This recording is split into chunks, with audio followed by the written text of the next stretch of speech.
আসসালামু আলাইকুম ভিউয়ার্স, আমি আজকে তোমাদের জন্য নিয়ে এসেছি কাচ্চি বিরিয়ানির রেসিপি।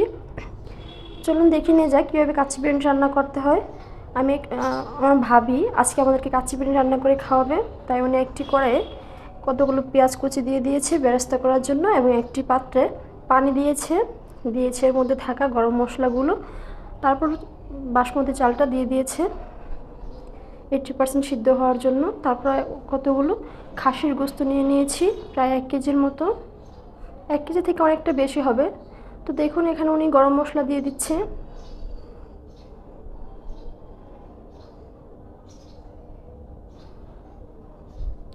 তারপর দিয়ে দিচ্ছি পরিমাণ মতো রসুন বাটা।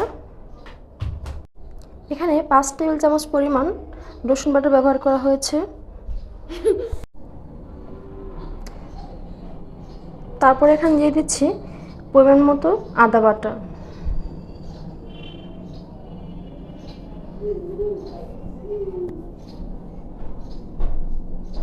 তারপর দিয়ে দিবে প্যাকেটে থাকা সেই মশলার প্যাকেটটি ছিঁড়ে পুরোটা প্যাকেট এখানে দিয়ে দিবে।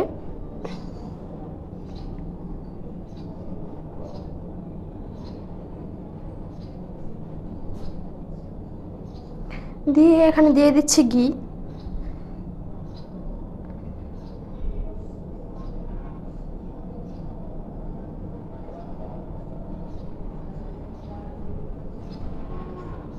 তারপর দিয়ে দিচ্ছি পেঁয়াজ বেরেস্তা। এগুলো একটু হাত দিয়ে গুঁড়ো করে দিচ্ছিল যাতে করে খুব ভালোভাবে মিক্সিং হয়ে যায়। তারপর এগুলো হাত দিয়ে ভালোভাবে মেখে নেবে।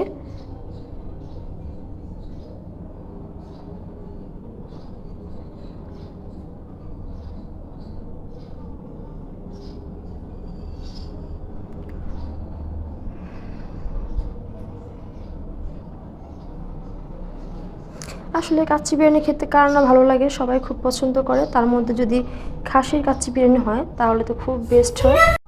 আর তাছাড়া আমার ভাবির হাতে রান্না কিন্তু খুবই স্বাদ, খেতে সবাই খুব পছন্দ করে।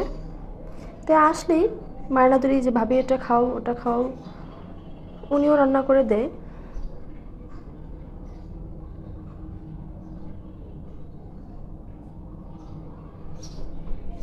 দেখুন খুব ভালোভাবে নেড়ে চেড়ে মশলাগুলোর সাথে এগুলো ভালোভাবে মিশিয়ে নিচ্ছিল।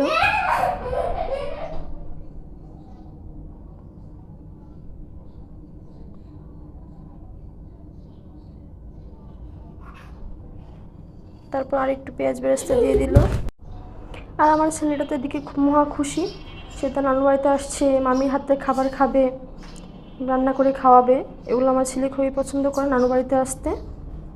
আমার ছেলে আজকে অনেক অনেক খুশি। তো দেখো এখানে ফুড কালার দিয়ে আলুগুলো মাখানো ছিল বেশ কিছুক্ষণ, তো সেই আলুগুলো এখানে দিয়ে দিচ্ছি।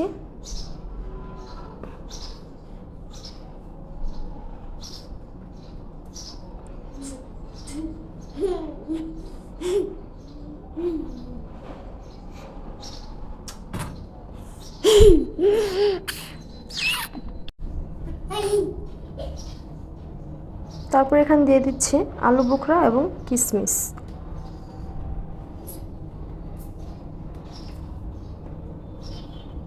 তারপর আগে থেকে সিদ্ধ করে নেওয়া চালটা দিয়ে দিচ্ছে। চালটা কিন্তু পুরোপুরি সিদ্ধ হয়নি, প্রায় 80% সিদ্ধ হয়েছে। দেখতেই পাচ্ছেন চালটা কত সুন্দর, খুব সুন্দরভাবে সিদ্ধ করেছে সে। সমস্ত কিছু সে একা হাতেই করছে, আমাদেরকে কিছু করতে দিচ্ছে না।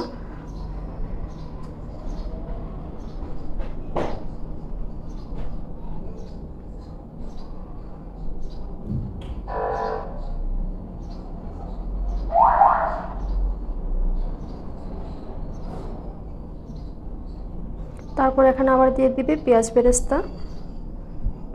পেঁয়াজ বেরেস্তাগুলো খুব সুন্দরভাবে ছড়িয়ে ছিটিয়ে দিচ্ছিল।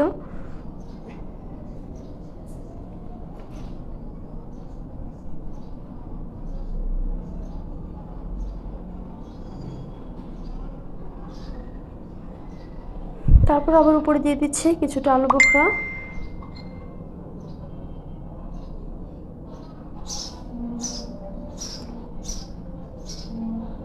তারপর এখানে দিয়ে দিচ্ছে গরুর দুধ।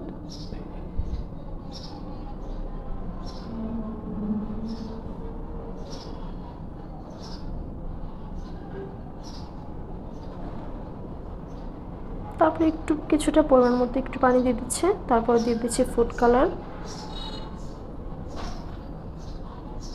আসলে জাফরানটা আমাদের কাছে ছিল না, অনেক খোঁজাখুঁজি করেছি, পাইনি কোথাও। তারপর চুলে দম করে বসিয়ে দিয়েছে। প্রায় 40 মিনিট পর ফিরে এসেছি। দেখো দেখতে কতটা সুন্দর হয়েছে, খুব সুন্দর হয়েছে, খেতেও ঠিক সুস্বাদু হয়েছে। তো বন্ধুরা, এই ভিডিওটি যদি তোমাদের ভালো লেগে থাকে তাহলে অবশ্যই সাবস্ক্রাইব করো, বেশি বেশি করে লাইক কমেন্টস অ্যান্ড শেয়ার করো। পরবর্তী ভিডিও পাওয়ার অপেক্ষা থাকো। আল্লাহ হাফেজ।